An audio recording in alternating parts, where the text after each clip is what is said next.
Hello and welcome to the Business and Banter Podcast. We got so many new followers last week. Thank you so much to Tegan Sports. He rallied everyone, sent them over. So, first of all, thank you so much for being here. Secondly, we're just going to do a quick little intro to let you guys know what you actually signed up for. Good luck. My name is Handy. I am a car part reseller in Scotland, in the United Kingdom. Sam is a clothing reseller from Australia. I was going to say the area, but I forgot.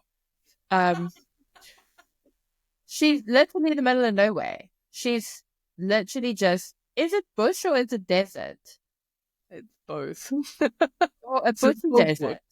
Well, they call it bush because it's out bush, meaning like outback, but it's a desert. And if you're wondering why this podcast exists, why we're here, me and Sam, I slid into Sam's DMs at the start of last year. I was really inspired by a lot of things she said. I was trying to grow my business. She was miles ahead of me. And I was like, we have to be friends. Like, I'm going to attach myself to you. And then we started talking. We really love talking business. We love talking about our businesses. We love talking about where our business can go. We like to talk about life. We like to question my sanity at times. And every now and again, we solve some kind of conspiracy theory. And the purpose of this podcast was basically just for me and Sam to chat. And we're so thankful and grateful that other people want to watch it. It still blows my mind that anyone listens to us, let alone over 1,000 people that are having subscribed to us. It's pretty amazing. It is really amazing, and I'm really thankful. And the point of it was never to have a massive podcast. It was just to talk and add some value and just to hang out. And that's just what we're going to keep doing. I hope so. Although, I mean, fast forward now, it's 22, 23 episodes, and you're still putting up with me, so it's quite impressive. So thank you for still being here. I'm a survivor, you know? Well, you didn't even this great face. Never quit. Never quit. We like to keep things positive and a little wacky. Okay. We don't like to hang out about how bad things are. If they are bad, we say they're bad and then we figure out why they're not bad. So if that's your vibe, if you're into learning about quirky things, conspiracy theories, just hang out with us. It's a lot of fun. We do some live sometimes, which is a lot of fun too. But that being said, thank you for being here. I literally cannot thank people enough for listening to us. We did, however, spark a massive debate last week. Apparently, we keep switching sides. Yeah, no, I flip it in the post-production just to see who's paying attention. Oh, that's all it is. I just dragged us across. I didn't even know we had sides, but here we are. I've done it before. Sam, she's messing with you. Yeah, literally. It's not my fault. It was Valentine's Day yesterday, Sam. Yes, happy Valentine's Day. Were you nice to Lauren? Yeah, I was. Were you nice to Martin for a change? Because for a change, my husband hit it out of the park, guys. I'm not going to lie. I got chocolates and flowers. And then he took me to a South African restaurant in Glasgow. And we ate way too much. And it was amazing. And then we came home and we went to bed. And it was fab. And I would just like to add, did you still do your work for the day? I did. Of course I did. Of course I did. Work-life balance there, Helen. Good for you. I'm nailing the work-life balance, Sam. I did get rid of my kids, though. They were holding me back. I got rid of them. After our conversation last week, I realized that I had to get rid of the negativity and the things that are holding me back. They will be back this afternoon because their gran was only willing to have them for one night. But, we have to make changes. Well, soon they'll be leaving home, so don't worry. Just give it another decade. They never leave it home. Don't say that. Just got rid of them. It was so pretty. I've got flowers at home. Flowers at home. Although I did my 9-year-old, I was talking to her one day. She's like, I'm gonna have a mansion one day, and I'm gonna how little girls are. They want to be princesses, and they have mansions. And I was like, that's cool. Can we come live with you and your husband then? I want to live in a mansion. And she's like, no, because he'll be like, who are these weirdos? So I subscribe to that thought. I was like, thanks, love. Thanks, love. That me and Dad just chucked out. Anyway. Yeah. Hey, when she's rich and successful. Well, so for people to know, one of the first things I've ever heard Hanley say, ever, like outside of the podcast, was her talking about generational wealth that she's building for her family, and how eventually someone in the family will just roll it and just completely ruin it for everyone. But there is a possibility, based on your aspirational goals, that your daughter will have a castle if you're able to create that generational wealth. Listen, it's not that hard to buy a castle in Scotland, I'll have you know. You can even buy your own little island with one on it. They're selling them off like hotcakes. That and a church. You can buy a castle and a church in Scotland. These people have no value anymore. They have no culture. Anyway, love the Scottish. That was a great intro for all the new people. So Kind of summarized everything. Let's just pretty reel it much back. exactly what you're in for. So that's not, thank you for making it this far. We appreciate it. Last week we went through some of the questions we've had on previous podcasts, and we didn't quite get through all of them. So we're just going to circle back a little bit, run through the rest of them, and then from next week we'll get back onto the topics. If you guys have any more questions or any topics you want us to talk about and you want to hear our opinion on, even some conspiracy theories, just drop them in the comments. Why are you laughing? You're inviting more conspiracy theories onto the podcast. I'm going to start some business ones. That'd be good. Oh, some eBay. Do you know that episode we did on eBay conspiracy theories? We should do another one of them. Oh, good. Yeah. We could talk about all the hidden features that people don't know about. Yes, we can. So one of the most asked questions I'm just going to skip over that. One of the most asked questions we got on all the podcasts I've gone through now is our promoted listing rate. And so I thought, instead of just telling people what our promoted listing rate is, we could maybe just tell them how we came to work out what rate is best for our business. Sure. So I straight copy and pasted what Tech and Sport was doing at the time. And I rolled with that, because when I tried to lower it down, it punished me. So I was like, well, that's where we live now at 10%. I was hoping to be more profound than this, but I have exactly the same answer. When I joined the group, the Tech and Sport group, Reseller Greatness, back then we were still in the old group. I didn't know what I was doing. I was desperately trying to save my business. Someone in the group had mentioned that Tech at that point promoted at 10%, although he never said that. That was just, again, a group conspiracy. And then I just hit that, and that's just where I live now. That's literally the same story for me. Like, I needed money, so I was like, well, it works for him, it'll work for me. If you could go back, what would you look at to work out your promoted listing rate? So when I made that decision, I did not know or understand my numbers. And I would, first of all, start with learning how to understand what my bottom line was and what my actual profit after the initial fees are taken out, and those things, and then work out what would be a suitable margin, and then compare it to what the dynamic ad rate is, and kind of decide based on that, because eventually it's going to have to go up past 10%, because the dynamic in Australia for many categories is already 14 to 15%. So, same. I wrote down margin. I would work it out based on the margin I had instead of just going full on. And lucky for me, I now have the margin for it. But I think you need to know your numbers, work out what profit you're making, and then how much of that are you willing to sacrifice. I also think there's a point where you're wasting money if you're going too low, because it doesn't make a difference, but you're also wasting money if you're going too high, because if you're not out promoted, there's no point. I could go promoted 30%, but if the next person is only at 12%, I've now given away 18% for no reason. And in Australia, and I'm assuming it's the same in the UK with your VAT tax, but our GST is then applied on top of the 10%. Yes. So it's not 10%, it's actually 11% that's being taken at the end. Yeah, so you can apply when your GST registered for those credits back. Not financial advice, speak to an accountant, but that's how my accountant does it. So it is something to take into consideration when you're doing, say, 10% plus the actual category is, say, 10% as well, it's not 10%. You end up paying 22% on overall. Correct, which is such a hack because a lot of people in the UK don't know that all the fees and stuff eBay shows you, everything is excluding that. So you think you're promoting at this percent, pay this much fee, you got to go add 20% on the back of that, which actually makes quite a big difference. Also, eBay just raised the fees in the US. Did they raise it in Australia? Not yet, but I'm sure that they will. Have they raised it in the UK? No, I think the UK is safe because we're currently in this fee war with Vinted, aren't we? eBay invented. There's no way eBay's going to go raise fees. People will revolt. As in, I will lead that revolution.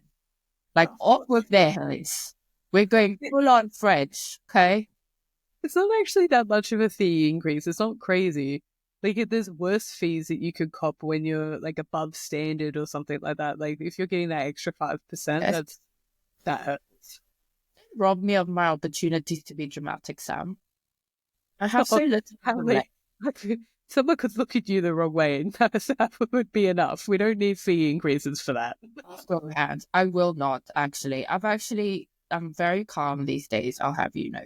I've even switched to decaf coffee. I was raging this morning because I have a tin of caffeinated coffee and I have my first coffee of the day is caffeinated, and the rest of the day I drank decaf coffee. And the only reason I did this is I'm not trying to be all peace be with you, although I am, love Jesus, but I was getting just headaches all the time. Like, I was living in a constant state of headaches. And funny enough, as soon as I stopped having caffeine, I had 1 cup of caffeinated coffee and then the rest is decaf. I have 0 headaches. That's interesting. Well, I'm glad that you were able to sort that out for yourself. I'm not saying that works for everyone, but hey. Okay, another question we got quite a lot is, why doesn't Sam do Whatnot? Sam has access to a lot of stock. Why don't you do Whatnot? Whatnot's not in Australia. If it was, would you? No, absolutely not. Why?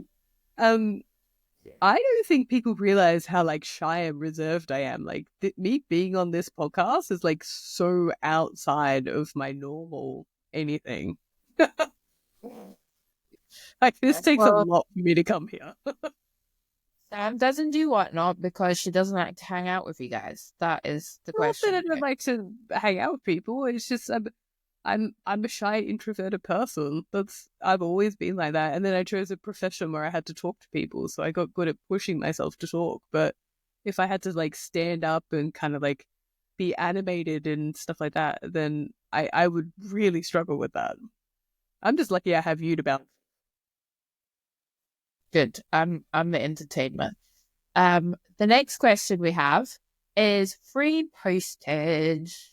And this is a big debate in the UK, but we actually have different strategies. I do free postage and Sam does paid postage. So I thought we could give everyone some insight into why I do what I do, you do what you do, and they can see what we take into account when we make the decision. Perfect. So I used to do free post, just so you know, up until like 2.5 years-ish ago.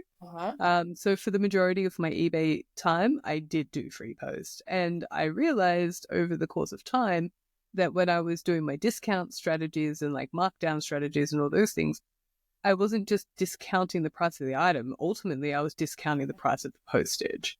So when it got down to say like 50-60% off, I wasn't making any money anymore. Whereas if I had paid postage on top, then I was able to discount much further. And in turn, when I flicked over to paid post, I noticed that my sales went up. So I did a little experiment for 6 months and I went paid post for all the new listings and left everything that was an old listing as free postage, and I noticed a spike in my sales. So then at the end of the 6 months, I then switched over completely.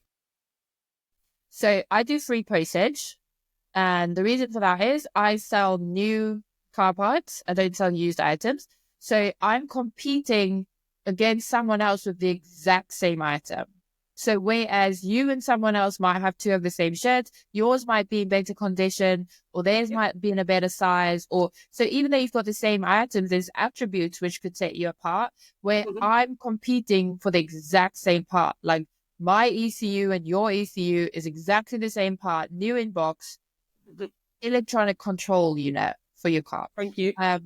Yeah. So I needed to, in my category, I have to find different ways to stand out. And I found that free postage is what most of my competitors offer. So going paid postage and then I get better ranking on it. And I think when people spend more money on new products, especially here in the UK, I think they value free postage more.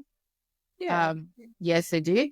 And so for me, I didn't used to offer free postage. I used to do paid postage. I saw a significant increase in sales when I started offering free postage. I also want to put out into the universe there, just so everyone knows, in the UK, we are a tiny little island, but not as big as Australia. So our postage costs are very little and it's consistent throughout our entire United Kingdom. I think is the right word. So my average postage cost is £3.20. That was what I was about to ask. What is your Yeah. average postage charge? So I'm more than happy. Yeah. So I'm more than happy to absorb that in my margins. Again, I know my margins. So it was a no-brainer for me. So in Australia, we have a postage system that's built on if it fits, it ships. And I have a mailer here. This was not pre-prepared. It's just literally where it sits. So it says like the small on it, which is going to be back to front, and there's small, medium, large, extra large. And as long as it fits in the bag and it's under 5 kilos, it will ship for a flat price. But our most expensive one, like over the counter, is like $28 over the counter. We get a discount if you're signed up with the MyPost business. But even if you like halve that, that's still like £14. Yeah. That's you guys have a great deal. Exactly. So that's why I, again, look at my margins and I can absorb that cost. It helps me in the rank. Also, in the UK, to get top rated plus, you have to do free postage, but you don't have to do free returns, which I think is different to the other countries because they actually did a market survey and people in the UK value free postage more than they value free returns. I didn't realize you had top rated plus. We don't. We have top rated, but not top rated plus. You don't get that. No. Which is where you get the discount on fees. We don't have. Yeah, but the discount on fees is also a bit of a scam unless you go like big volume because they sell it as you get 10% off fees. No, you get 10% off the 10%, right? So you basically down to like less than 1% off the fees. Now, if you start doing bigger volumes, then yes, of course you want to make the money. And it also does give you better placement. But in no way, shape or form does that like alleviate any costs of doing free postage, if you know what I mean. It's 1%. That's like negligible. It's like cents on the transaction. Literally, it's like 30p or like, do you know what I mean? It doesn't say, I do it because in the new product category, it's needed, in my opinion. I compete in different categories. Did you have one about work life? Yes. So one of the questions that I've been asked a lot is about how we manage a work life. More specifically because I am outwardly perceived to be working a lot based on the volume in which I list every day and more associated with the fact that also on top of all that you do, you have children. So I know that people are very interested in how you have built your business around having children, because that's what you did to avoid having to put your child into care, because it's outrageously expensive, and how you have been able to build your business so quickly and so well around the school hours. I think it's because the only time people see us, we're talking about business. And so they think our only persona is business. And that's fine. I don't invite people into my personal life. We're not like that. We have our little. And so because people don't see that, they think that we just work all the time. And so I used to have an Instagram account for my reselling that I posted on quite a lot. And I actually quit that because I got so much abuse from moms. Yeah. Yeah, just like your kids are neglected, like you not go spend time with your kids, like where are your kids? And I was like, what? Anyway, but just because the only time you see me, it's because of work, doesn't mean that all I do is work. I'll give you a run through of my day. I wake up in the morning. Yes, I wake up, I do my shipping labels. I do my eBay admin. Then I go wake my kids up for school. We get ready for school. We have breakfast. We run around the house like crazy people trying to get them to put socks on. We pack lunches. We do what moms do. I then walk my kids to school. We go to the breakfast club at school sometimes to hang out before school with their friends. And then they go to school and I go to work. I go do my parcels. I go do my photographs. I go do whatever else needs done. I come home and I'll start my listings. Then I'll go pick my kids up from school at 3:00. On Monday, Tuesday, Wednesdays, they have activities after school. So I drive them around for those as well. But then I'll hang out with my family, hang out with my kids. I cook us a dinner every night. We sit at the table, have family dinners every single night. Get the kids bathed, get them into bed. The husband's home. We're with our children. Then our children go to bed because my kids have to go to bed to go to school the next day. And then I'll go finish if I didn't do my listings, or I'll go work on my business, or I'll go do whatever it is I need to do. I think people think I work a lot more than what I do. And I think they think it's all I do. On the weekends, again, I only work when we have the time, or when they're in bed, or if they're off on play dates, or whatever the case is. It's not that intrusive in our house life. I don't think it is. We go on holidays. We go on weekends away. You know? I don't... Yeah. And during school holidays, I remember speaking to you and your kids were literally like drawing in the background when we were talking, or scrapbooking, sorry, and you were making core memories with them while photographing. Like you were able to multitask two things and help them scrapbook while still getting your stuff done on school holidays.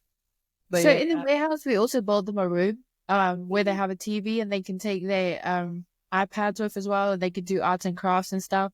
My husband also put up, I don't know what the word is, it's like boarding all over the walls, and they have crayons and markers, and they're allowed to decorate the walls in the warehouse. So they'll just like, my whole warehouse walls is just full of their drawings and their writings and their stuff, and it's made so that it can come off. So if I ever have to move, I'll take it with me. We also, in school holidays, is interesting because I kind of have a bit of a deal with them. If they come with me in the morning to do my postage and my photos, which they love going to the warehouse anyway, because they just get to hang out. They've got a couch and everything, and they just hang out. Then once I finish my postage and my photos, the rest of the afternoon, we get to do something they want to do. So we'll go to a museum, or we'll go swimming, or whatever they want to do. And then again, I'll finish the rest of the work at night. So I'm also very blessed that my husband helps out a lot. When in school holidays, when I have to tend to the kids, but we're a team and we're a unit, as in these are our kids, this is our family. So we do it together. My two oldest girls are now working in the business as well. They're earning a bit, and they love that as well because they get to earn a bit of income. The little one is just a tornado. She's like her mom, but miniature. She just like causes chaos all through over the place. But I think people don't understand the concept that our business is a team unit. Our kids are involved in it. My husband is, I am. It's not just something I do outside of my family. It's something we have as a family. As a family, we have this business. Our kids are in the business. They know what I do. They ask questions about it. We talk about it. So it's very much a collaboration. So something that really resonates with me from what you've just said is that for everything your kids are doing, you're present. So when I was growing up, both my parents worked, and I went from school to an after-school care because they couldn't be there to pick me up because they were working. So while it's given the perception that you're only ever working and not there for your children, you're actually there more than my parents were when I was young, because they were not able to be self-employed. Well, I mean, they could have if they wanted to, I'm sure, but they didn't have those opportunities. So it's really interesting to hear that people have said that to you when all I remember is them not being there. Like, they essentially picked me up to put me in bed. That was it. I think there's so much to be said for both. My mum, for the first 10 years of my life, my mum was a single mum. She just had me and my sister, and she had to work a lot, so spend a lot of time in after school. And or with my gran, because she had to provide, and I have so much love and respect for her for that. I don't like have resentment towards her for it. I actually admire her so much that she was willing to put in that effort and to provide for us. And then on the flip side, I do sometimes feel guilty when my kids see me working during school holidays. I have a bit of self guilt that like the other moms took paid time off and they but then during school times, I'm able to participate in all the school activities. I'm able to participate in anything they need help with. I'm able to be at all the concerts. I'm able to.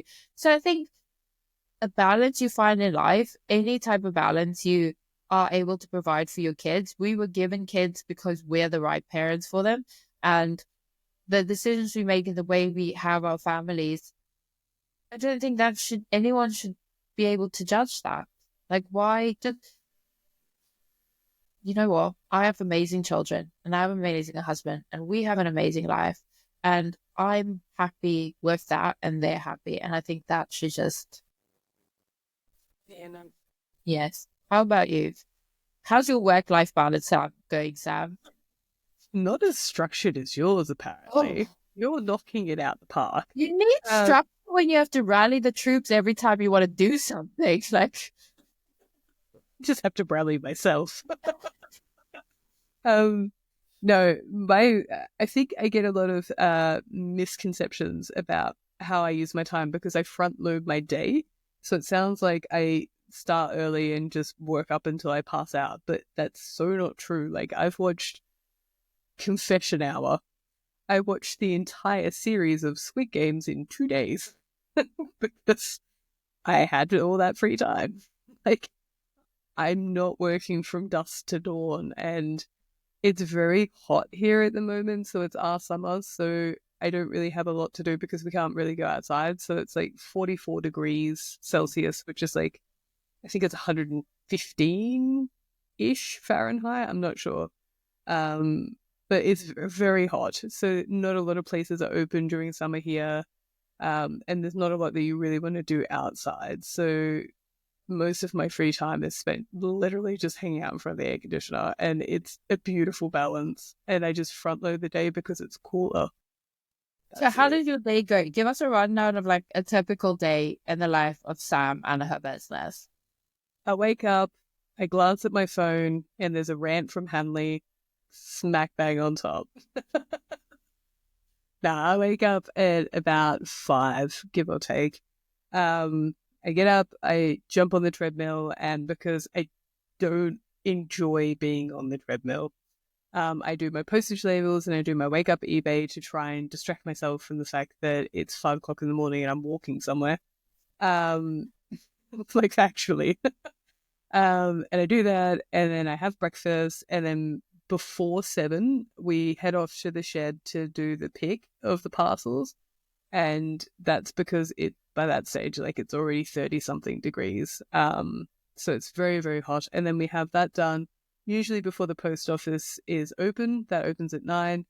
So I'll bang out some listings, maybe 20, 30 listings. I drop off the post. If I'm going to go sourcing, I'll go sourcing after that. I source Wednesdays and Saturdays, or Thursdays and Saturdays, depending on what the op shop's doing.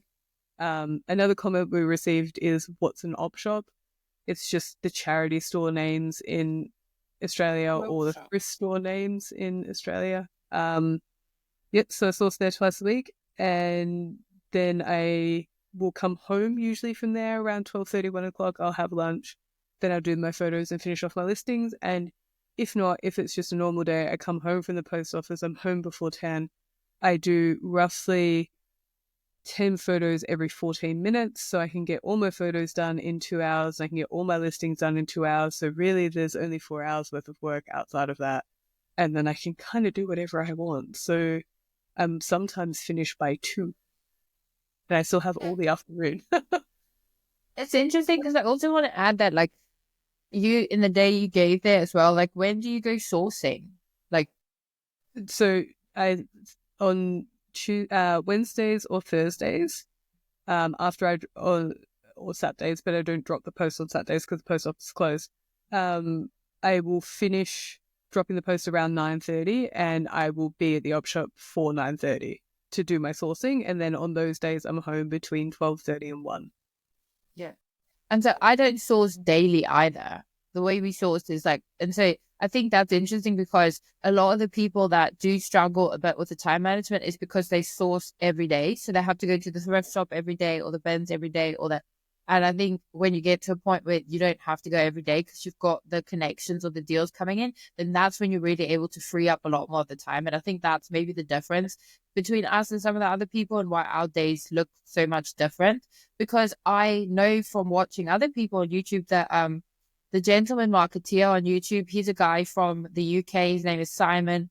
He's probably one of the most hardest working sources I've ever seen in my life. That guy will hit like hours and hours of charity shops every single day. So go check him out as well. Maybe Sam could put his YouTube in there. So I don't know how she does that, but I can do that. so he has to spend hours and hours every day sourcing. And I think that's where maybe the imbalance comes in between our days and days like that, is we've been able to unlock ways of getting the product in without having to spend that daily amount of effort. I agree with you, but my only subnote to that is that even when I source versus I don't source, so my day is only 2 to 3 hours longer. So if I'm finishing at 2 on days I don't source, I would be finished at 4 to 5, which is just a normal business or a normal job's finishing time. So for me, like having the nights free, like there's often times where I will just tinker and do stuff as well. Like, don't get me wrong, like I'm not very good at just kind of sitting still and watching the TV. I tend to do other things as well. But within that, like, I don't know any other job where I could just essentially work for like 8 hours and produce more money. So I went to university or college, whatever you want to call it, and spent $160,000 on school fees and all that good stuff through a student loan. And I was capped in my earnings because of that. Like, it only went up from inflation. I had made it very high in the career that I was in, and I made less then than I do now, and I essentially work less now and have way less stress, which is amazing. Like, we're only capped by the amount of effort that we're willing to put in. And if I wanted to do 100 a day, then I have to sacrifice an extra hour and a half of my day. Like, that's crazy. In what world does that happen? It also comes from, we've spent a lot of time over the last year, and so really analyzing what we're doing and how we spend our time, where one of my biggest talents in life is the ability to turn a 2-hour job into a 6-hour job. It's honestly a gift. It's a gift. And I think a lot of people don't realize how unnecessarily long we make things. And if you actually just buckle down and get it done, the amount of free time is incredible. If you spend when you work. And that was one of my biggest issues, is when I worked, like, do a bit of this, do a bit of that, do a bit of, and so once I got that like locked in, I just became so much more efficient and I've saved so much time.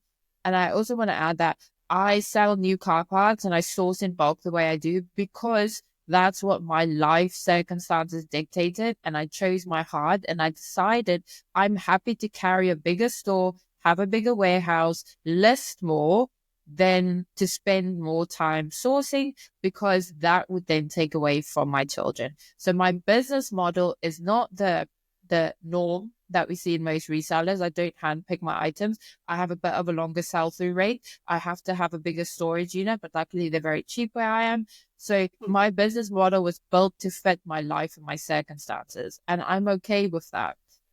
Yes, I should also add that as a disclaimer for mine. So where I live is a very small outback town in the middle of Australia. The next closest sourcing opportunity is literally a 2-day drive, or a 3-hour plane ride. Like, you can't just go around the corner for me. So I've had to build out of a 22,000 people town a business that is suitable. And I didn't want to do clothing because I'm not a fan of fashion or anything like that.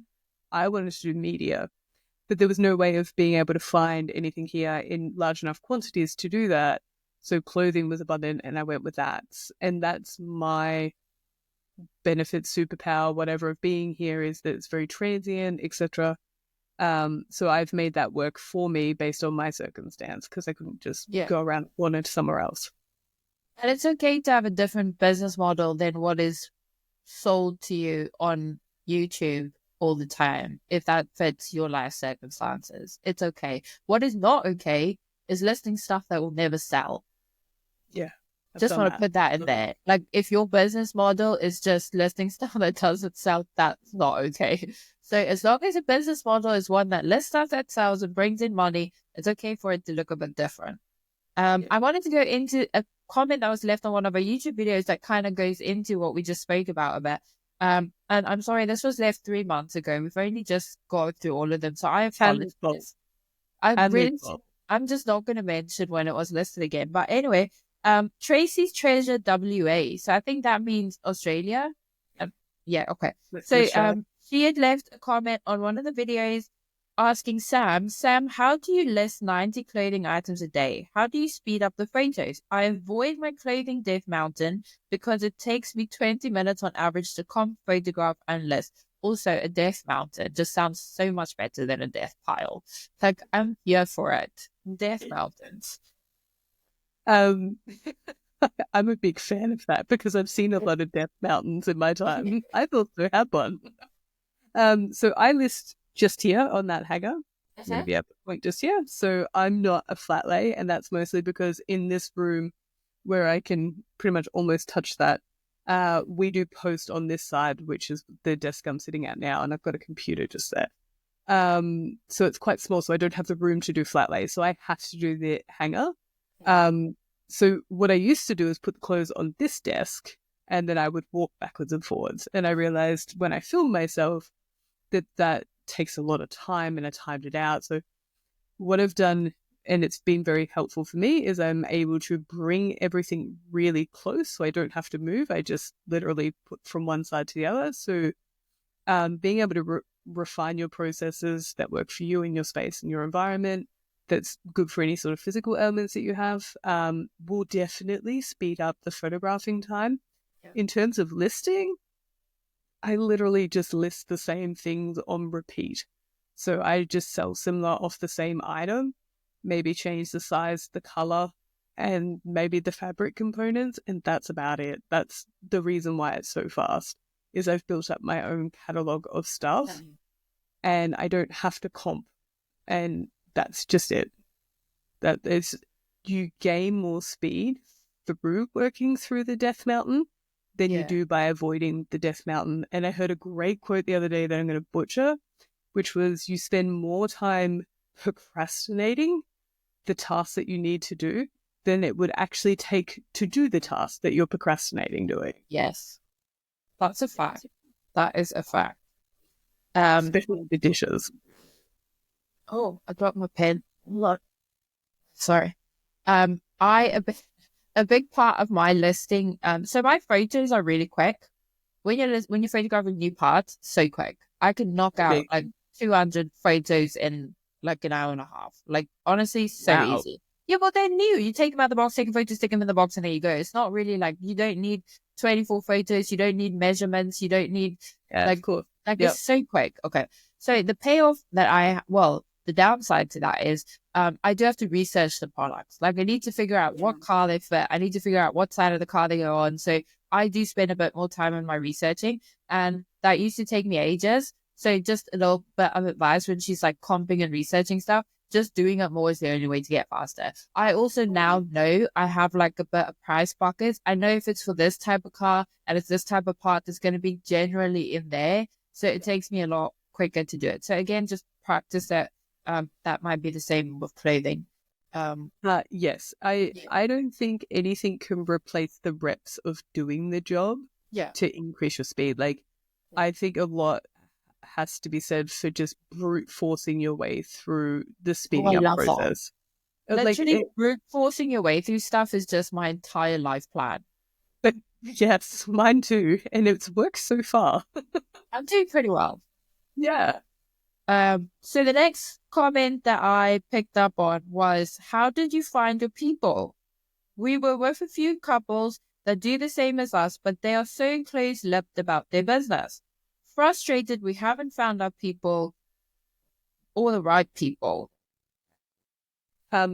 If you're lucky, they will just slide into your DMs. Right. Outside of that, you could slide into their DMs. That's also how I've met a whole bunch of resellers. You just got to put yourself out there. And I don't know if the question is associated more with like people to help you grow and expand your business. And I think if that's what you're seeking, then you need to find people that you perceive are higher than you, and reach out to them and try and help provide them with value as well, like in some way, because everyone has their own unique skill set and they're a master of something. So reaching out to people that maybe can help guide you, but you are able to provide them something in return. Is a way So of in 2023, towards the end of 2023, I heard someone said something to me. I can't remember who it was now, or it might have been in a book I read. I can't remember, but this is kind of what led me into messaging Sam. It was make sure you're always the dumbest person in the room. Yeah, Okay, 100%. and so that was my drive. And so I started messaging and talking to people that were way above where I am.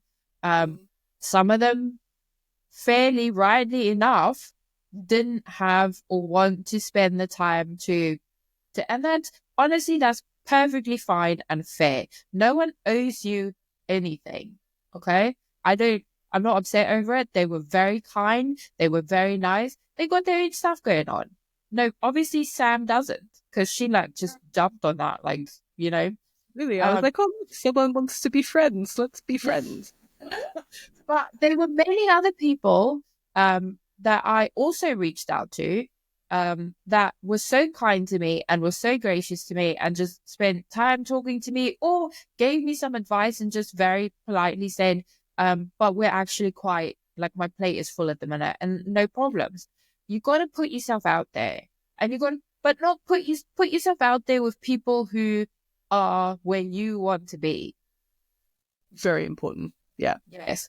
And then you ask, well, what do you have to offer them? Because that was something I was very self-conscious about. Like, what do I have to offer them? Like, I'm going in there wanting to learn from them. Why would they want to? So you get some people who are just nice people who will help you. But I've also heard from so many people that the amount of, not the amount, but the questions I asked, the type of questions I asked, they found very beneficial. I agree. Yeah. So you have a way of asking and framing questions or just analyzing situations that formulate the question that makes me go away and go, but why do I do that? Like, it pauses me to reflect in a way that I, as myself, can't. And that's been really helpful for my growth, not just personally, but also in business. And so my advice to that person would be, there's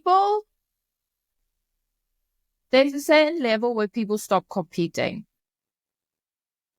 I agree with that. There's a certain point in which people no longer see it as me versus you. You get to a certain group of people on a certain level where we've realized growing together is how we get to the top. Like, there's a saying that goes, people at the bottom compete and people at the top collaborate. Okay. So you have to realize who the ones are that want to compete with you, and they're not going to want to tell you, and they want to keep secrets, and they want to keep it all to themselves, and that's fine. We're allowed to do that as well. There's nothing wrong with that. That's your thing. There are people out there who are at a different stage where they realize that they can learn as much as they can give, and the only way to do that is to have conversations. The problem is these conversations don't happen in public. That or be very honest with you. Recorded. Yeah, it's not normally recorded. Yeah. So you just got to reach out to people, I think. And don't be afraid. And just, if they say no, just graciously thank them and move on. Like, that's okay too. You know? I think that you kind of get to a level where you realize that the pie is so large that everyone can have a slice. And we've talked about it a whole bunch of times about the whole abundance and scarcity mindset. And this is my own personal experiences when there's people ahead that perceivably look like they're ahead, but they're still quite tight-lipped and stuff like that. perhaps aren't bottom line doing as well as what their top line looks like. So they are still in that scarcity mindset, and that might be why they're a little bit more closed off and cagey, because they're just trying to get by. Yeah. Yeah. I think definitely just contact people. That's what I did. Put yourself out there. That's how I found Sam. That's how Tech was able to mentor me. Because I would just bombard him with questions. That's how I found a lot of other people I talk to on a business level, is just putting yourself out there. Also, people will start finding you.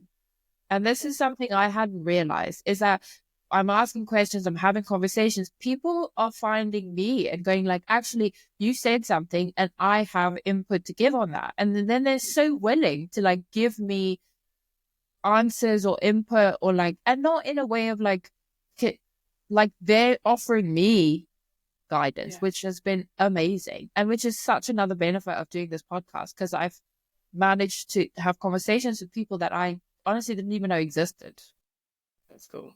I think one of your strongest suits as well is like, I knew who you were when you slid into my DMs, because on recorded calls in the group, you had been vulnerable, and your vulnerability not only allowed yourself to level up, but it allowed a lot of people in the group who weren't willing to admit what was going on for them to receive the same advice, because you were the one that was like, hello, I'm over here, I'm not okay, help.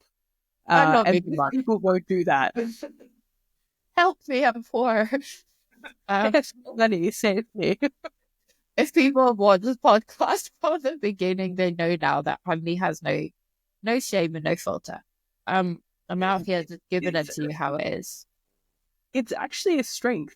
Most people pretend to be okay and they're not. But if we were more vulnerable, I think people resonate and gravitate to that. And people inherently want to be helpful to other people. Like, want to help. I've got a lot more questions, but we'll do this last one, and then maybe we can do a part 3 at some point. I just also want to point out that while I was going through the comments, YouTube had actually labeled one of the sections of our podcast as unruly behavior. Really? Yes. Fantastic. What was it? What was the section? Was it calling people a rotten potato? I need to go watch it because it says unruly behavior. I love that. You know how it does the little sections on the video, so you can skip to certain parts of it. Like here they talk about, and one of them is unruly behavior. Anyway, I'm sad I missed that. I know. I'll send you the link. We need to go find out what we talked about. So John said, as it gets to the point of why we do what we do, and it is never about money when you dig down, it is normally about, well, he said about childhood, but I think about something else. And I think I've realized now that the most successful people weren't the ones chasing the money. They were either chasing a dream, chasing some kind of security, chasing some kind of achievement, or and money is just a byproduct of that. Yeah. Whether it's like they're seeking some sort of invention, or they're trying to build a product that makes their own life better, the byproduct of that is money. And I didn't set out to resell to do anything other than pay my car off. But then it became a crux and an escape from something that I was unhappy about. And because of that, and the drive and desire to be something more and externalizing the goal outside of the finances, the money did eventually come. Yeah. What about you? I think when I read that, I was trying to see, I think genuinely my drive was to help. And it started out as I need to help my family. And then now it's become I need to help my kids. And then it is I need to help other people. And then it is I want to help my husband. And I think a lot of the things in my life is driven by just wanting to help. And a lot of people see that as a weakness, I guess. But I've kind of found that that's my strength in a lot of ways, because it helps me do a lot of things I don't want to do. I don't want to do most of what I do, to be honest with you. But I think it's so good to just have a look at yourself and your business and find out what's at the bottom of it all. Because once you identify that, it gives you such a greater sense of purpose in your business as well. You zoom out from day to day to just, when you have something else to focus on, a lot of us get stuck in the day to day. Like, I don't want to do this. I don't want to do that. Like, this sucks. I didn't make this much money today. I should have made more money. I got a return today. Oh, I got an INAD today. and I spend a lot of time living in the day to day. And I think that's actually very depressing, to be honest. I was never more sad than I was when I was doing that. I will need to add a slight edit to one of the questions from last week, which was associated with how did I change my mindset? And I think that so I've got to wait and come back, obviously. I think the question was targeted at the fact that I had no money and then my business was making money, and how did I change my mindset regarding that?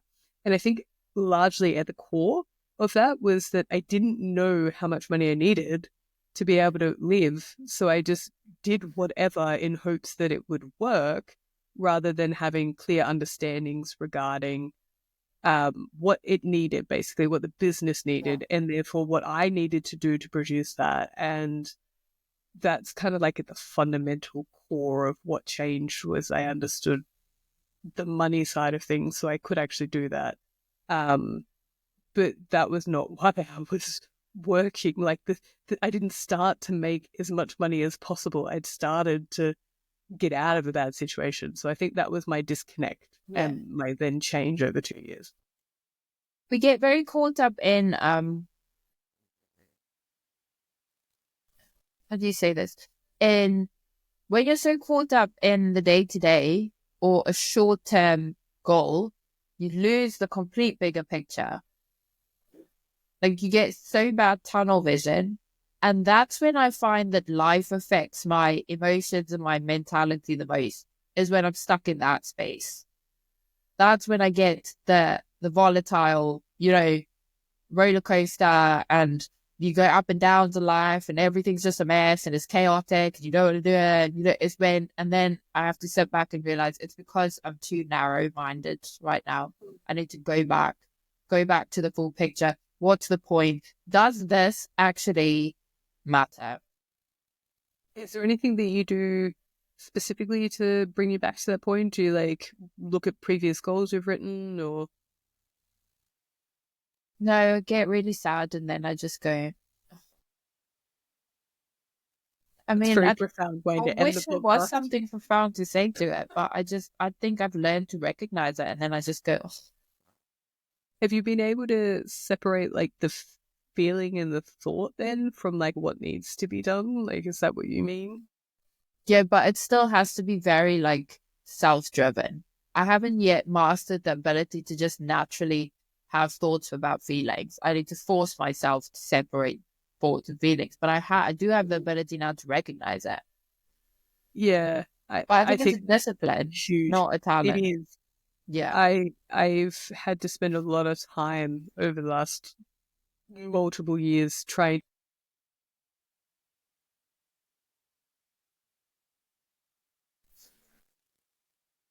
Yeah.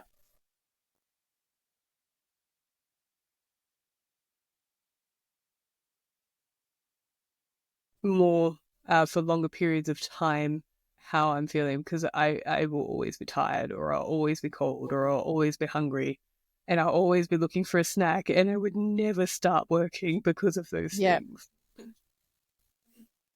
I think that's just so normal human behavior. I think we've also, and this might be a bit controversial, but we've kind of gone in the direction, instead of correcting these normal human behaviors, we now try to find reasons for it, when the actual reason is just you need to sort yourself out. Yeah. Sort yourself out. You cannot have that snack. Stop being stupid. Go do your work. I'm always going to have the snack. And we thank you all for coming, and we thank you all for watching. We've got so many more of these to go through, so we might have to do a part 3. But then we're also going to do more eBay conspiracies. So if you have any eBay conspiracies, drop them in the bottom. Let us know. I have so many. Love a good conspiracy. I can also just make up some if you guys don't want to give us any. But, thank you for coming. Thank you for watching. Sam is so bewildered. She has no idea what just happened. But we hope you all have a great week. Bye.